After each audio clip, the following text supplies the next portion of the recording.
Hello folks, here we are at the start of our fastener repair lab. So what we're doing right here is we are measuring out our block of aluminum, getting precise measurements, going to split it in half so I can get a precision 3 holes, and then we're going to move into drilling it with the drill press, tapping, and then going from there.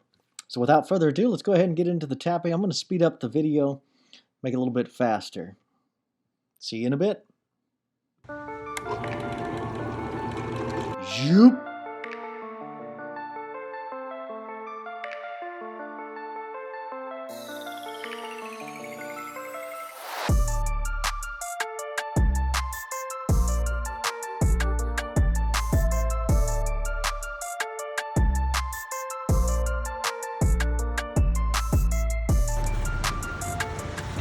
Okay, so here we are tapping the threads, the 48 threads per inch. We're on the second hole now. We've already tapped the first hole here at this point. I'm only going to be showing the second hole, and then we moved on and tapped the third one here. But here we are using the technique, driving the threads in, backing off to get those chips out of the hole, and then we start driving in again. And that is the final portion here. Now we're removing the tap.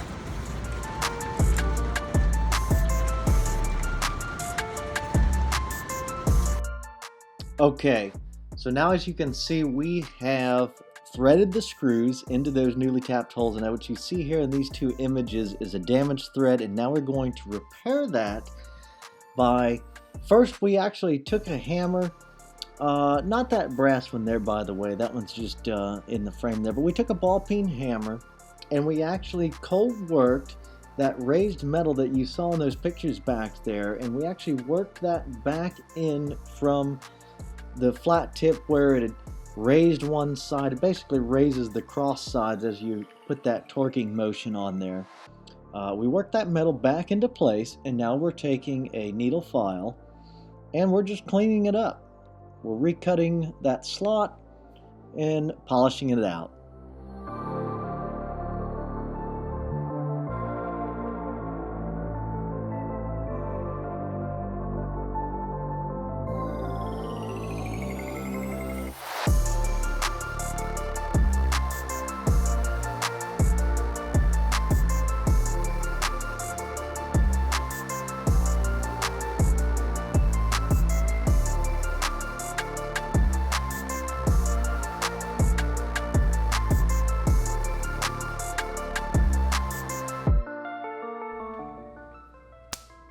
Okay, now that we have repaired the screw, we used the file on it, used the hammer, molded and pushed that metal back into place to get this slot as best as we could on this one. Now, there was a little bit of material that was taken out over here. Unfortunately, you can't put material back, so we filed it down as best we could. So now we're going to clean it up on a little bit of emery cloth.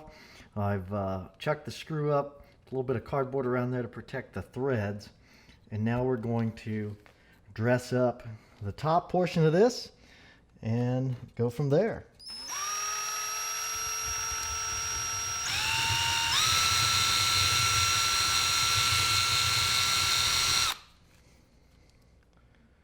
Take a look there, coming along.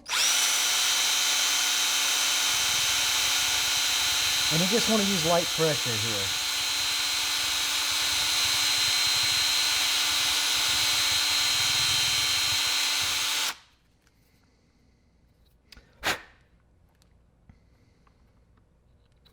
And there you have it. Now we're ready for bluing. Okay, so now that we've got it all polished up, we're going to clean the metal of all oils, completely degrease it with either an acetone, 90% and above isopropyl alcohol. You can use denatured alcohol, or if you don't have either of those things, you can use brake cleaner. That works really well. And keep in mind, folks, your wife may have acetone, better known as nail polish. So let's get to it. Let's clean it up And then let's blue the top of that and get it to match. We're going to be using a cold blue. We're going to be using this Birchwood Casey's Perma Blue. It's a cold bluing, and we'll take you through that. We'll see you in a minute. Okay, now that we are all cleaned up, we've completely degreased it. Now we can take our Perma Blue and start applying our blue solutions here. So what we're going to do is we're going to take a Q-tip, dip it in, apply it,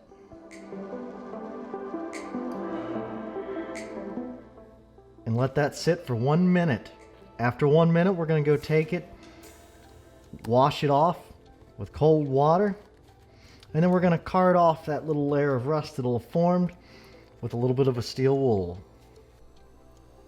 Now we will continue this process of taking a cotton swab, dipping it in the Perma Blue and saturating the top there, rinsing it with cold water, and then carding the layer off with a little bit of steel wool. We're going to continue that process until we get our desired blueness. As you can see, even after one coat, we're already starting to match our original screws there. And there you have it. Okay, now let's take a look at how to repair or extract a broken screw. Here we are, we're simulating, we were trying to take out this screw and it just sheared right off at the shank here. We've got this top portion which is no good anymore. We can toss that away. But now how are we going to get that shank out of there? Well, the first thing we're going to have to do is we're going to have to prepare a smooth surface to be able to drill into. We're going to drill a small hole into there, to which then we're going to take our extractor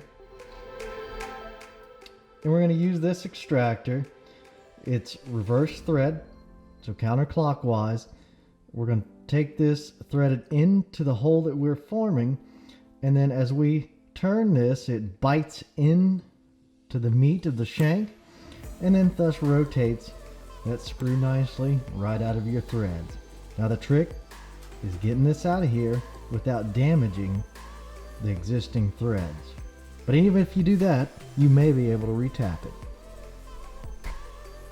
Okay, so first we're going to take our file. We're going to get us a nice flat surface.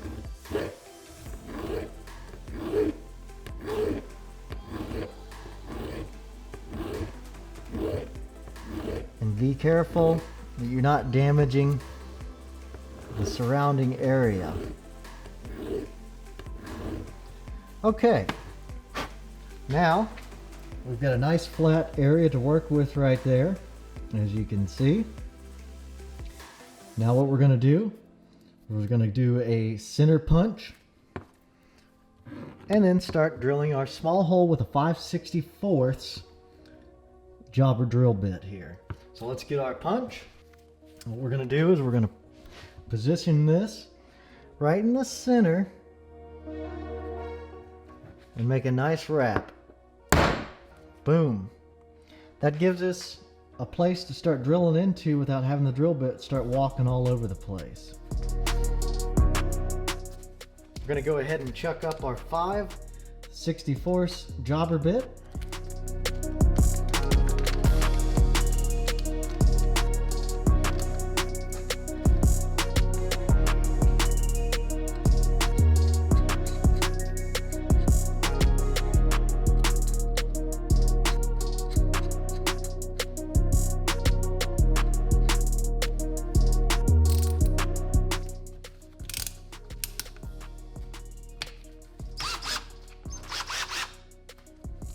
Okay, now let's take this and we're going to drill right down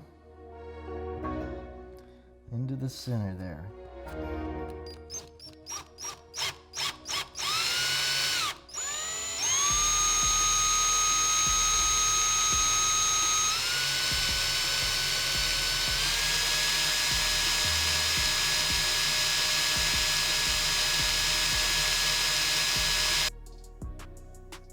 Okay, here we are. So at this point we have gotten it out. We actually had to right there rethread that hole there after we got it out. We had a little trouble with the extractor, but we were able to go ahead and get it out of there.